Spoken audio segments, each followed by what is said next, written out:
Hello friends, എല്ലാവർക്കും സ്വാഗതം. ISL ആവശ്യ പോരാട്ടം ആരംഭിക്കാൻ ഇനി വെറും 11 ദിവസം മാത്രമാണുള്ളത്. സെപ്റ്റംബർ 13 വെള്ളിയാഴ്ച വൈകിട്ട് 7:30 ഉദ്ഘാടന മത്സരം ആരംഭിക്കുന്നത്. ഏതു സീസൺ എടുത്താലും ഉദ്ഘാടന മത്സരത്തിൽ ഒരു ടീമായി കേരള ബ്ലാസ്റ്റേഴ്സ് ഉണ്ടാകും. എന്നാൽ ഈ സീസൺ ഉദ്ഘാടന മത്സരം ATK മോഹൻ ബഗാനും മുംബൈ FCയുമാണ് ഏറ്റുമുട്ടുന്നത്. ATKയുടെ ഹോം ഗ്രൗണ്ടായ സാറ്റ്ലൈറ്റ് സ്റ്റേഡിയത്തിൽ വെച്ചായിരിക്കും ISLന്റെ 2024-2025 സീസൺ അരങ്ങേറുക. ചാനൽ ആദ്യമായി കാണുന്നവരാണെങ്കിൽ ലൈക്കും സബ്സ്ക്രൈബും ചെയ്യുക.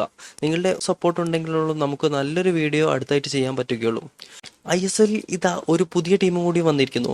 മുഹമ്മദൻ FC എന്ന ഒരു പുതിയ ടീമും കൂടി ISLൽ വന്നതോടെ ടീമുകളുടെ എണ്ണം 13ആയി ഉയർന്നു. മുഹമ്മദൻ FC എന്നത് ഇന്ത്യയിലെ പ്രധാന ഫുട്ബോൾ ക്ലബ്ബുകളിൽ ഒന്നാണ്. 1991 കൽക്കത്തയിൽ വെച്ചാണ് മുഹമ്മദൻ FC സ്ഥാപിച്ചത്. രാജ്യത്തെ വിവിധ ഭാഗങ്ങളിൽ നിന്നുള്ള നിരവധി പേരുടെ പിന്തുണയും പ്രശസ്തിയുമുള്ള ക്ലബ്ബാണ് മുഹമ്മദൻ FC. ഇതോടെ ISLൽ കൊൽക്കത്തയിൽ നിന്നുള്ള ക്ലബ്ബുകളുടെ എണ്ണം 3ആയി ഉയർന്നു. മോഹൻ ബഗാൻ അത്ലറ്റിക്കോ ക്ലബ്ബ് രൂപീകരിക്കും മുമ്പ് തന്നെ കൊൽക്കത്തയിലെ മുസ്ലിം സമുദായമാണ് ഈ ക്ലബിന് തുടക്കം കുറിച്ചത്.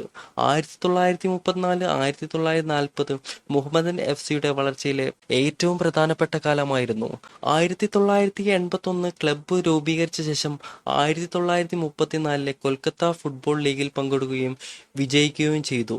എന്നാൽ തുടർച്ചയായ 5 വർഷം കൽക്കത്ത ഫുട്ബോൾ ലീഗ് ഇവർ സ്വന്തമാക്കി. ISL പുതിയ സീസണിന്റെ ആവേശത്തിലാണ് മുഹമ്മദൻ FC ക്ലബ്ബും മാനേജ്മെന്റും ടീം അംഗങ്ങളും. വീറും വാശിയും നിറഞ്ഞ പുതിയ സീസണിന്റെ ആവേശത്തിനായി നമുക്ക് കാത്തിരിക്കാം. ISLന്റെ ആവേശം നമുക്ക് മലയാളം കമന്ററിയോടെ ലൈവായി സൂര്യ മൂവീസിലും, എന്നാൽ ഇംഗ്ലീഷ്, ഹിന്ദി, മലയാളം കമന്ററിയോടെ എല്ലാ മത്സരങ്ങളും സൗജന്യമായി ജിയോ സിനിമയിലും നമുക്ക് കാണാം.